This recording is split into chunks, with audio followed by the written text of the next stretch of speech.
So we've discussed maximal and maximum matchings. Another important type of matching that we want to discuss are perfect matchings. So a perfect matching really applies to a bipartite graph. Here my graph is matching astronauts to recreational driving cars. So the preferences are given below, where I've tried to color the edges so that you can see which each astronaut prefers. So this is an example of a bipartite graph. We have astronauts matching to cars. And we want to get a perfect matching, which means that we want every astronaut to get her own car. Okay? That's what we're after. And the question is, can we do it?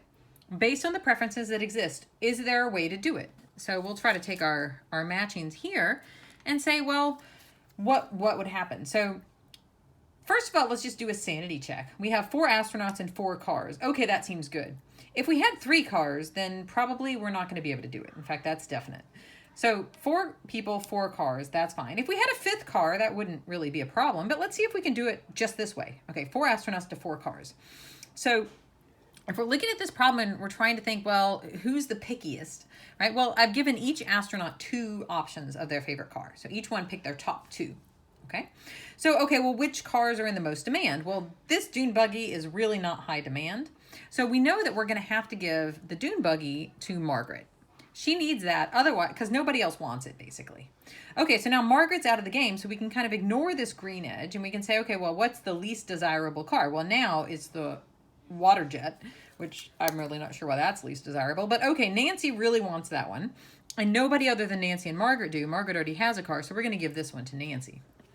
Okay, again, now we're going to take the yellow out of the picture, and we're just down to May and Sally. So Mae Jemison and Sally Ride both want the dune buggy because awesome. And only May, well, actually they both want this one too. So now we could do it either way we want. So let's let May have the dune buggy first and Sally can have the beach rescue. And there I've done it.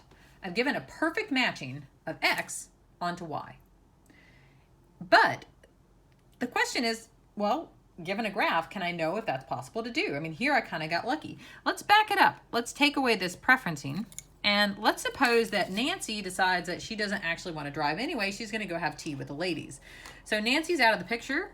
Let's remove Nancy's edges. And the question is, can we still do it? And in fact, let's remove a car too. Let's remove the beach patrol. Okay, so now we're down to 3 cars and 3 people. So in theory, we might still be able to do it. So again, let's go with our idea of, okay, what's the least desirable car? Well, unfortunately, there are 2 cars that are not so desirable. And actually, we can see a big problem here, which is that May and Sally both only want the dune buggy. So we can see that this graph has no perfect matching.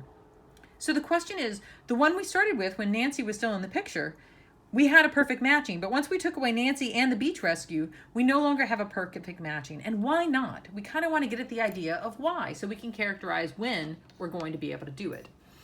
So one thing that's going to be important when we think about X, that's the astronauts here, and Y is the cars, is we obviously need to have the number of drivers has to be at most the number of cars, or we're definitely not going to be able to do it.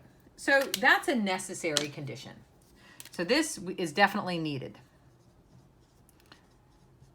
So let's think about that. Okay, well here we have that though, right? We have X, our people, and we have Y, our cars, and they're 3 of each. So this inequality is met. So what's the problem? How can we think about this? Well, our problem is with May and Sally. So we have May and we have Sally. Those 2 women together. And what do they want? They want the dune buggy. I don't actually know how to spell it, so we're just going to go with this and pretend. So they only want the dune buggy. So now we have 2 people wanting one thing, and that is a problem. That is why it fails, because there is a set of vertices in X, a collection of astronauts, and their preferred matchings, their neighbors in the graph, are too small. So that is what's making this graph fail to have a perfect matching. Let's quantify that. So this is Philip Hall's theorem that he called the marriage theorem. We're marrying astronauts to vehicles. And he says we can do it if and only if. So we can get a perfect matching of X onto Y if and only if for every subset of vertices of X, the number of vertices you're trying to match from X is no bigger than its neighboring set.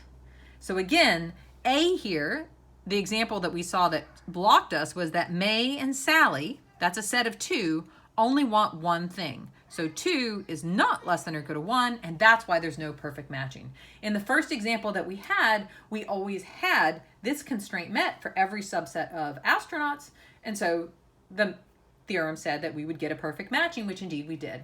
So next we'll look at how to prove this theorem, but this is the context of the theorem so that we can see, okay, this is how we do it. We need to look at these subsets and pair things up. And if you think about the way the theorem is proved coming up, or the way that we constructed our perfect matching, it actually is going to give us an algorithm to do it.